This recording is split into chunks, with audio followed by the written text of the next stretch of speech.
Olá, este é o curso de ensinamentos do presidente Russell M. Nelson.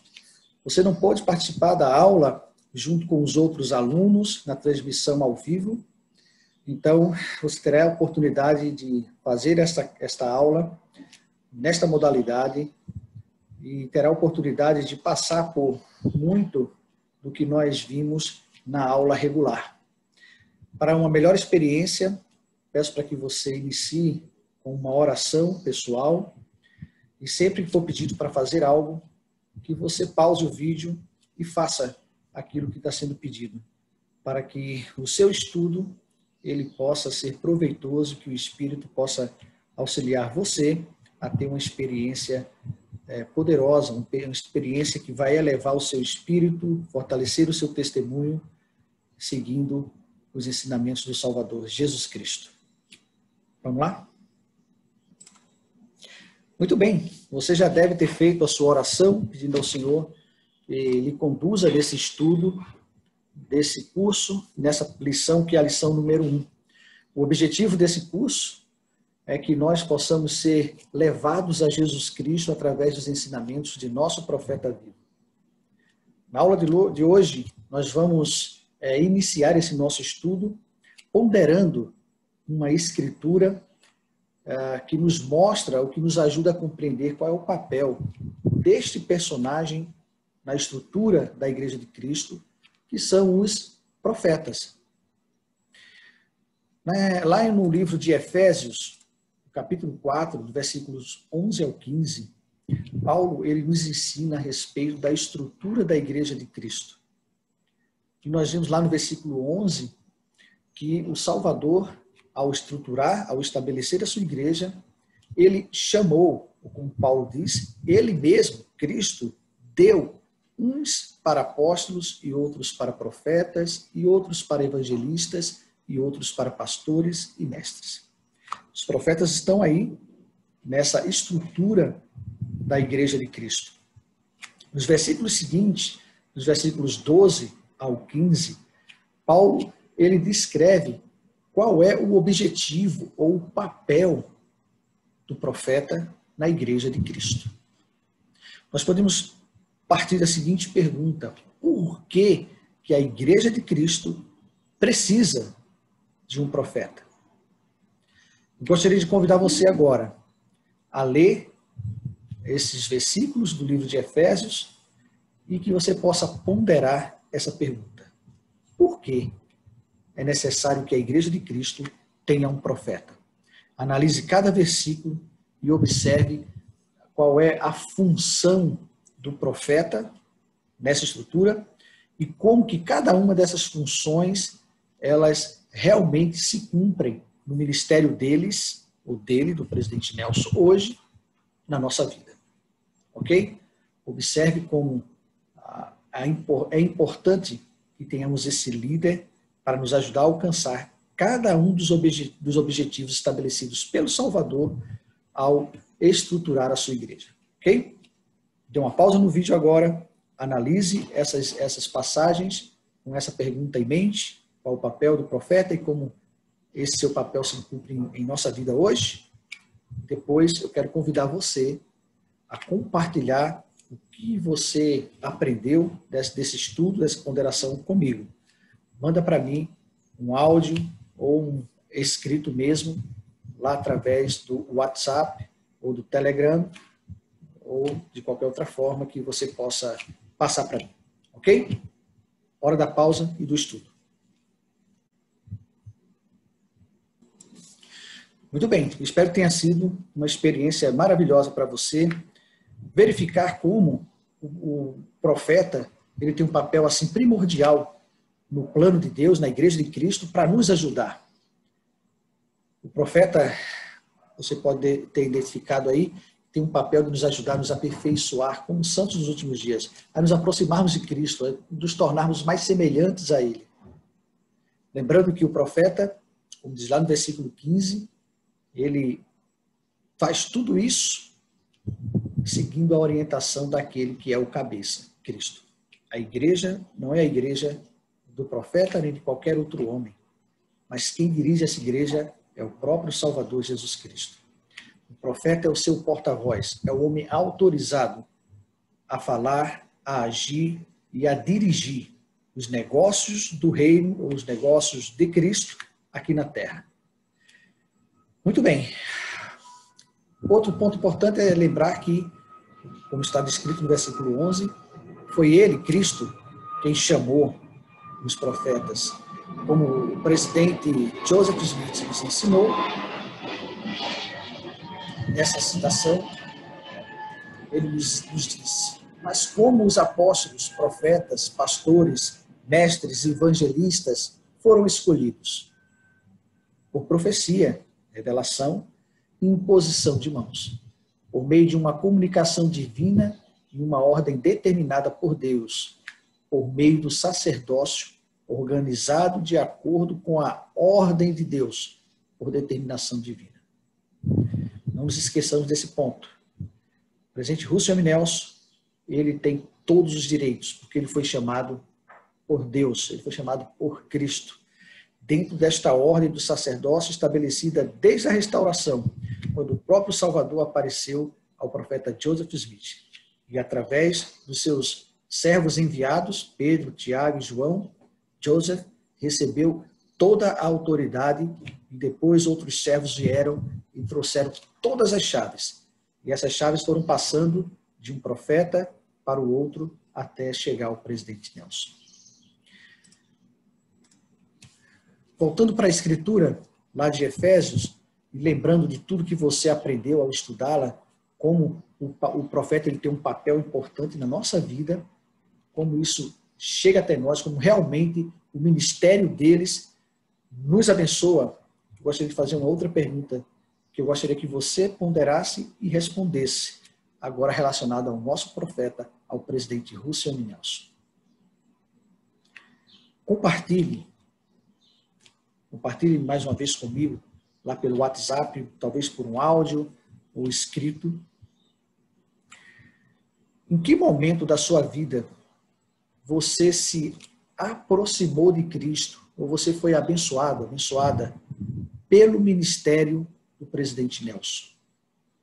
Desde que ele foi chamado como profeta para cá, em que momento você se sentiu influenciado, abençoado ou abençoada pelo ministério do presidente Nelson? Pausa, pondera e compartilha. Nós vamos agora ver juntos algumas curiosidades, ou alguns fatos importantes da vida do presidente Nelson.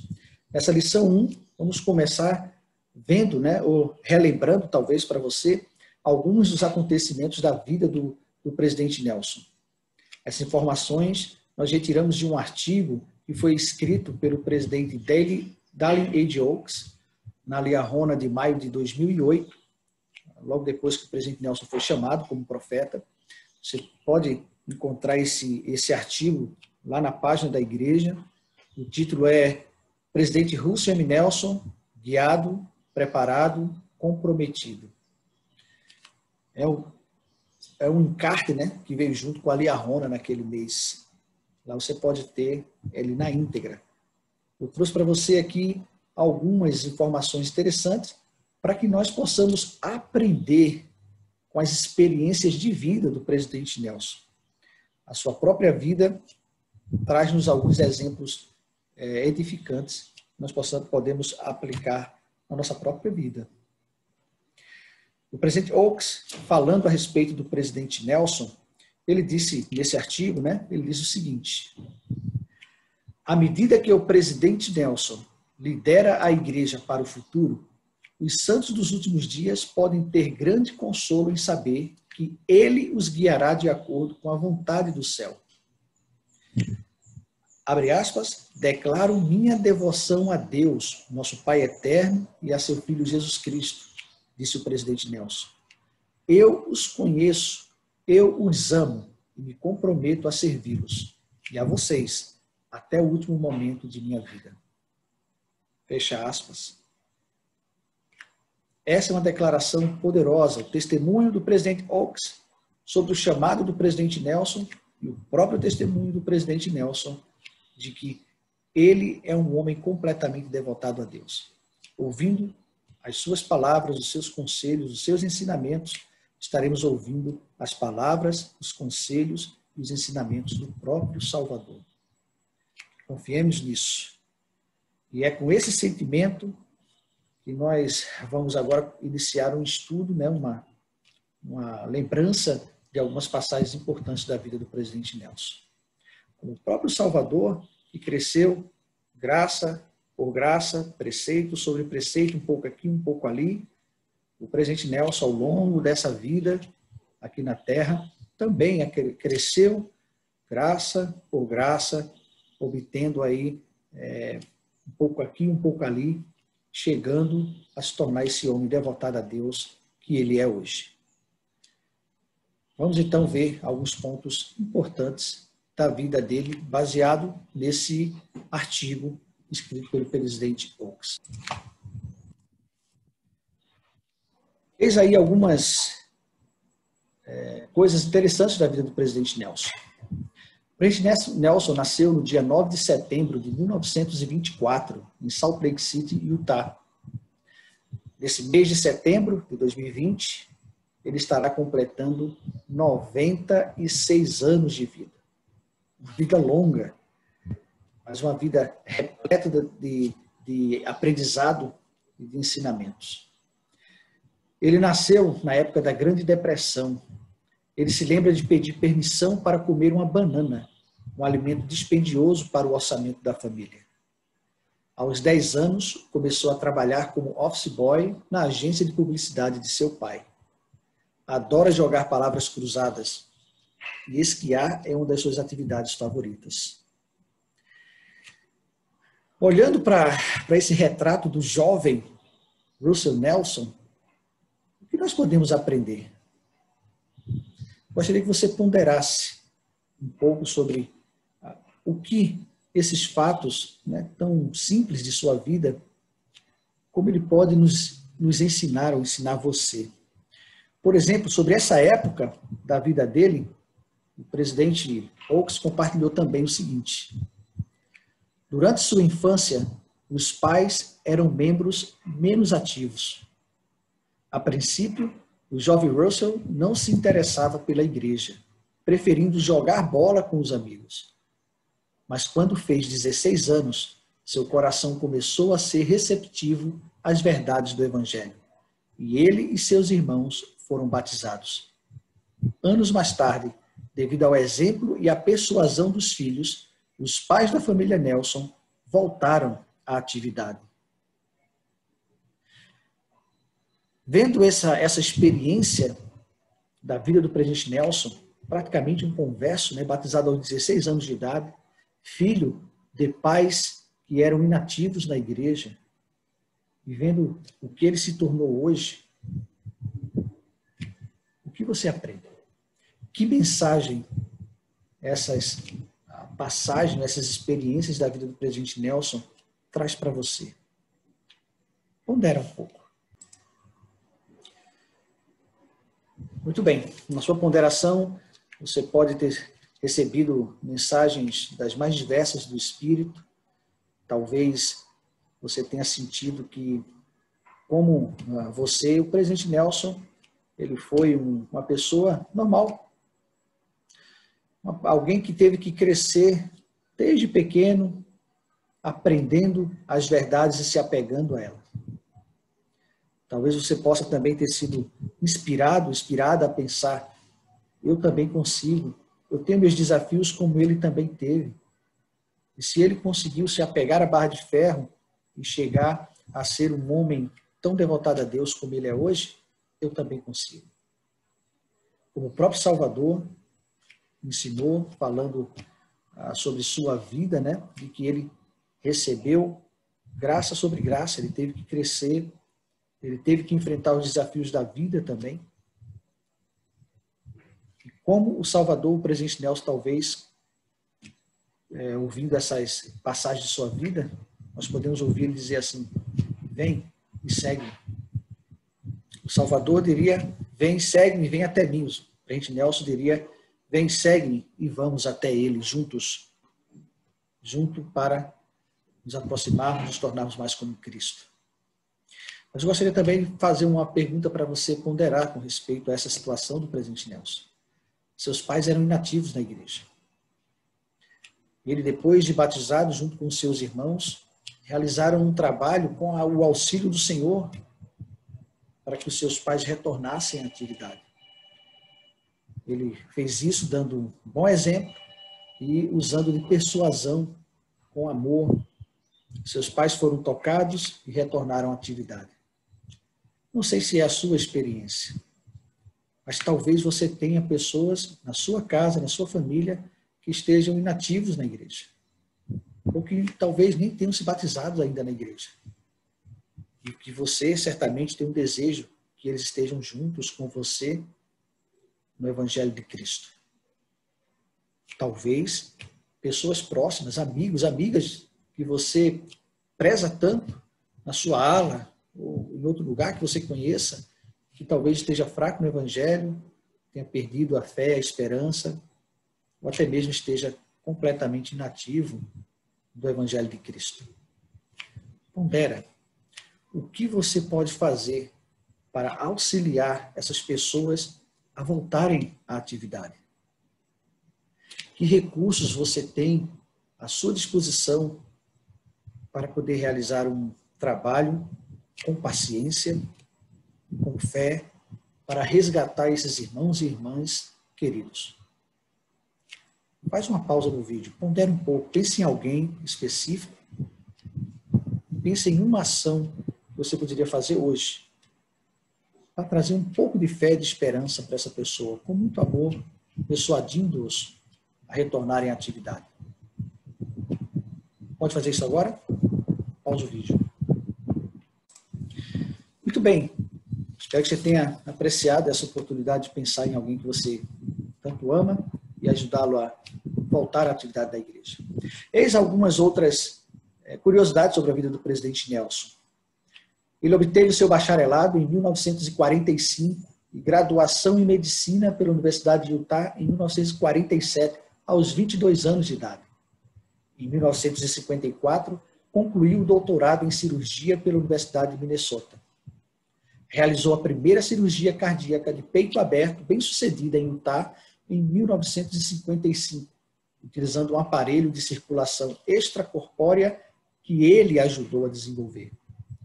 Tornou-se um dos principais cirurgiões cardíacos dos Estados Unidos.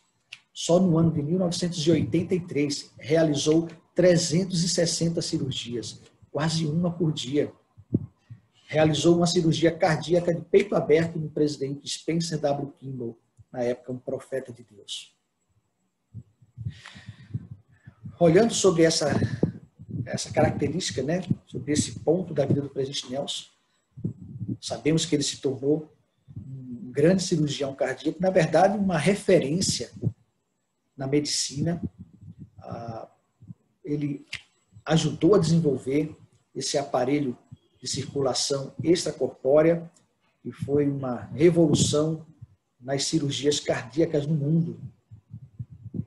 Quem estuda medicina, principalmente na especialização da cirurgia cardíaca, vai certamente se deparar com o nome do presidente Nelson aí na literatura médica. É um grande exemplo para nós. Mas o que a gente tem que pensar é não só o que ele realizou, mas como ele realizou esse feito, de se tornar esse grande profissional na área de trabalho que ele escolheu. Eu gostaria de compartilhar com você uma experiência citada pelo presidente Oaks sobre o desenvolvimento deste aparelho de circulação extracorpórea. Observem como foi que o presidente Nelson ele recebeu a revelação, como é que ele recebeu, ele conseguiu enxergar a forma de desenvolver este aparelho. O presidente Oaks compartilha conosco o seguinte: o aparelho cardiopulmonar assumia a circulação do paciente, permitindo a cirurgia em um coração que não batia, resultando na realização de mais de 1,5 milhão de cirurgias cardíacas de peito aberto por ano no mundo inteiro. Olha que interessante o que ele diz agora. A inspiração que levou a essa descoberta chegou ao Dr. Nelson enquanto ele ponderava os seguintes versículos de Doutrina e Convênios 88, os versículos 36 e 38. A todos os reinos se deu uma lei, e a todo reino é dada uma lei. E toda lei também tem certos limites e condições. Abre aspas, palavras do presidente Nelson agora. Foi por meio do entendimento das escrituras e da aplicação delas a essa área de interesse que o grande campo da cirurgia cardíaca que conhecemos hoje foi facilitado para mim. Fecha aspas. Que grande exemplo, que grande ensinamento nós podemos tirar dessa experiência do presidente Nelson. Observem, talvez uma das grandes descobertas da medicina cardíaca foi recebida quando ele ponderava as escrituras. O que podemos aprender com essa experiência? Gostaria que você ponderasse e respondesse a seguinte pergunta: de que maneira as escrituras estão guiando as suas decisões na vida?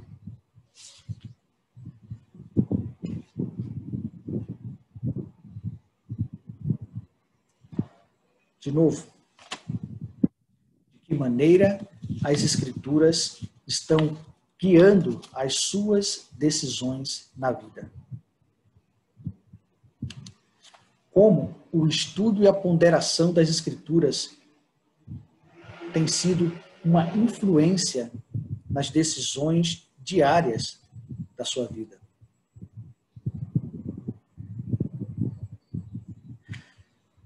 Pondera sobre essa pergunta e eu gostaria que você compartilhasse comigo, mais uma vez, por áudio ou escrito lá pelo WhatsApp, Telegram, como você tem se sentido com relação a essa experiência de ponderar as escrituras e como isso tem afetado as decisões de sua vida.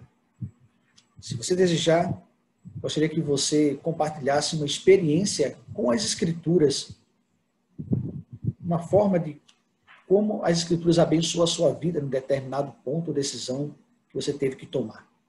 Ou talvez, como as escrituras ajudou alguém que você conhece. Talvez alguém que lhe contou uma experiência, prestou um testemunho de como a ponderação das escrituras auxiliou essa pessoa em uma decisão importante na vida. Ok? Para o vídeo aqui um pouquinho, pondera essas perguntas e manda a resposta para mim. Muito bem, espero que tenha sido uma experiência muito edificante para você pensar nesses assuntos e também tomar decisões, né? Talvez de, se for necessário, melhorar essa experiência na sua vida, não só de ler, mas de ponderar as escrituras e buscar aplicações pessoais. Vamos ver um outro ponto aqui da vida do presidente Nelson, outras curiosidades. O presidente Nelson estudou chinês após participar de uma reunião na qual o profeta incentivou as pessoas a se esforçarem para levar o evangelho a todas as nações, em especial à China.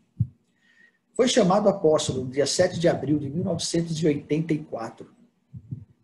Foi designado 17º presidente da Igreja de Jesus Cristo dos Santos dos Últimos Dias no dia 14 de janeiro de 2018. Já visitou 133 países no decorrer da sua vida. Isso lá em 2008, né? Lá para cá, esse número já aumentou.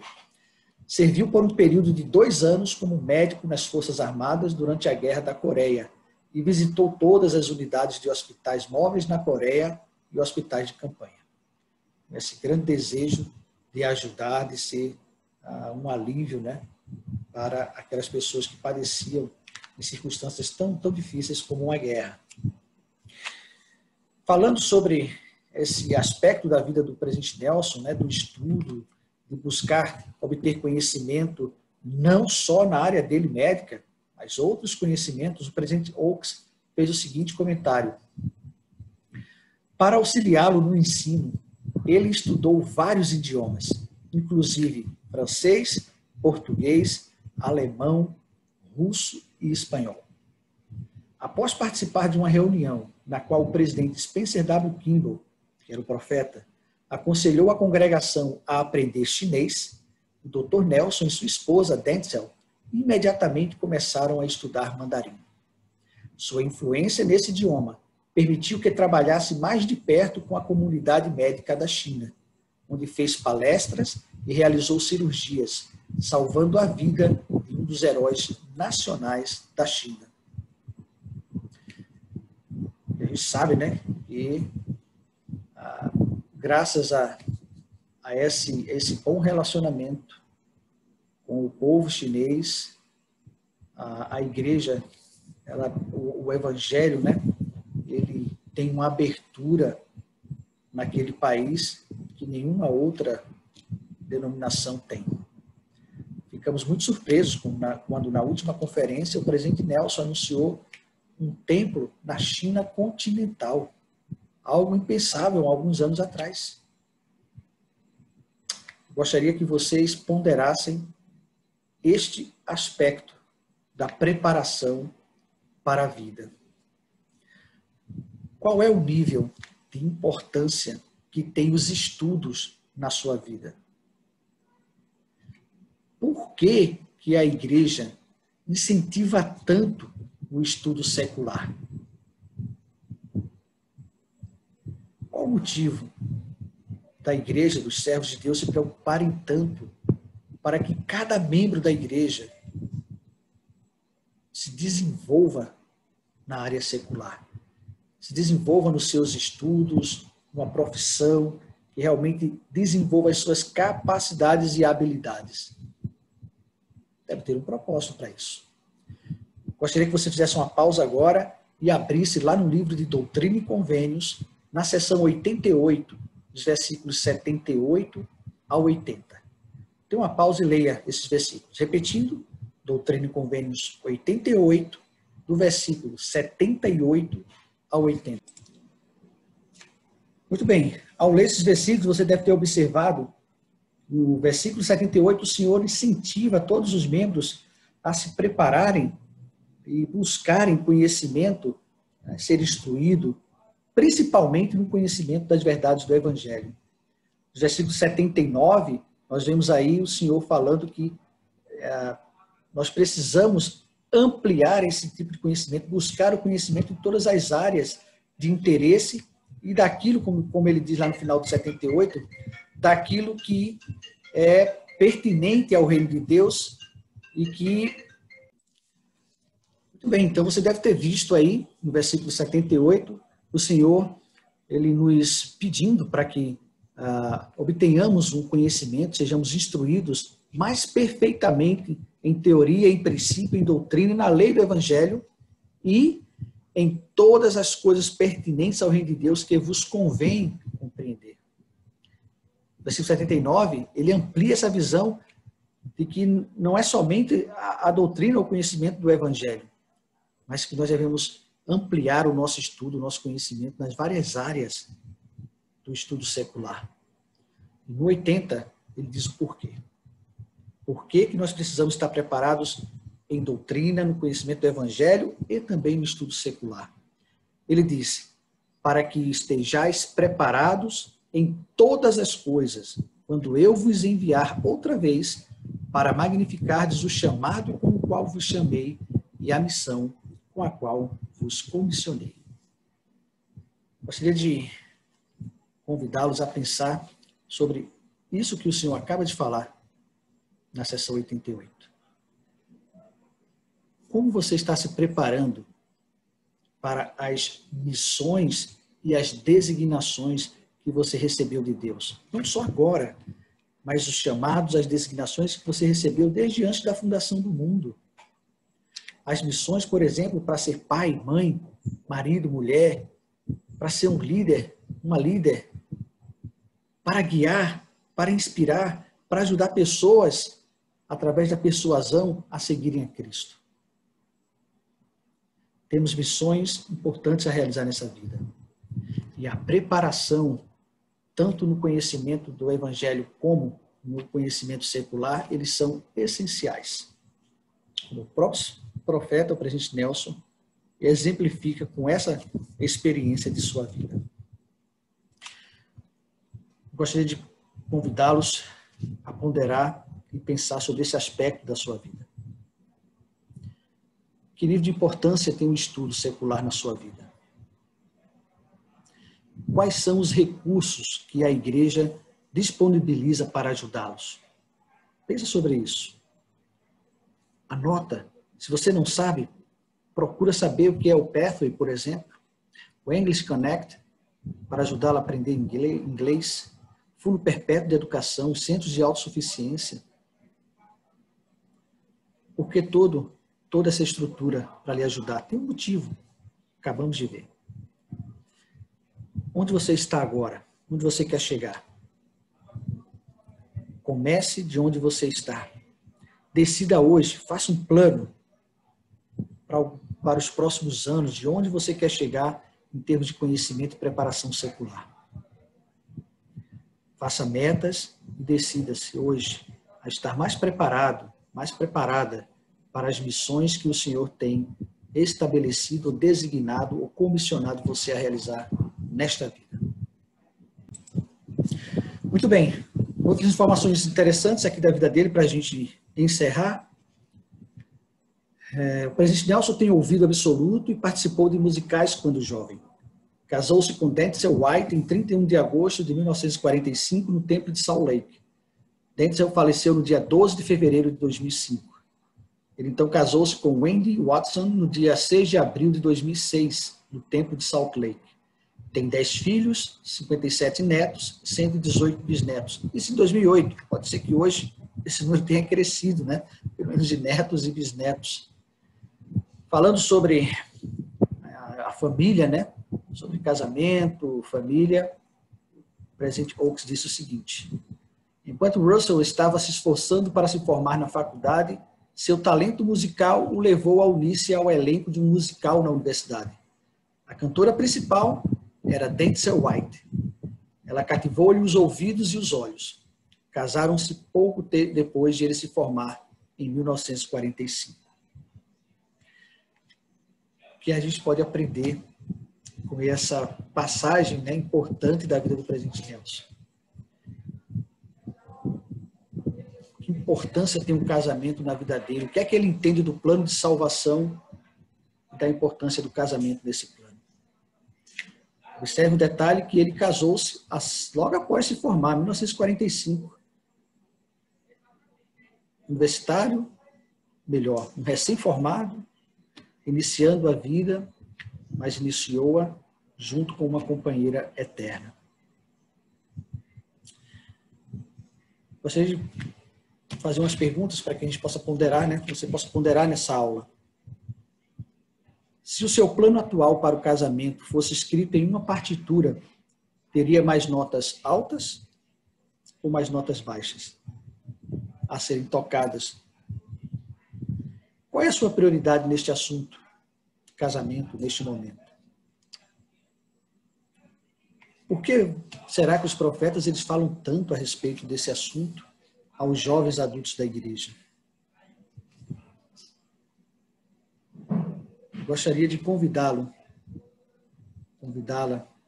a pensar e estudar a respeito da importância do casamento, da família no plano de Deus. Para encerrar essa aula, gostaria de convidá-la a reler a família, a proclamação ao mundo e fazer dele a fonte de um estudo, talvez de alguns minutos, talvez ao longo dessa semana, e pensar sobre a importância do casamento e da família. Se você é casado, se é casada, pense nos princípios importantes contidos nesse documento inspirado, que você pode colocar mais plenamente na vida de sua família. Se você é solteiro, solteira, pense em como se preparar para estabelecer uma família da forma que o Senhor estabeleceu, alicerçadas nesses princípios sagrados. Presto-lhes meu testemunho, que Deus vive, Jesus Cristo vive, e este é seu evangelho. Gostaria de convidá-los, ao longo desse curso, a ponderar os conselhos proféticos que aprenderemos com o presidente Nelson, possamos colocar em prática e sentir o poder que nos virá, porque nos aproximaremos do Salvador Jesus Cristo. Em nome dele, encerro essa aula. Em nome de Jesus Cristo. Amém. Não esqueça das designações que você recebeu nessa aula, especialmente de compartilhar comigo alguns seus sentimentos, algumas das experiências, aquilo que foi pedido na aula. Manda para mim como parte dessa aula, tá bom? Forte abraço a você. Nos encontramos na próxima aula do curso de Ensinamentos do Presidente Russell M. Nelson.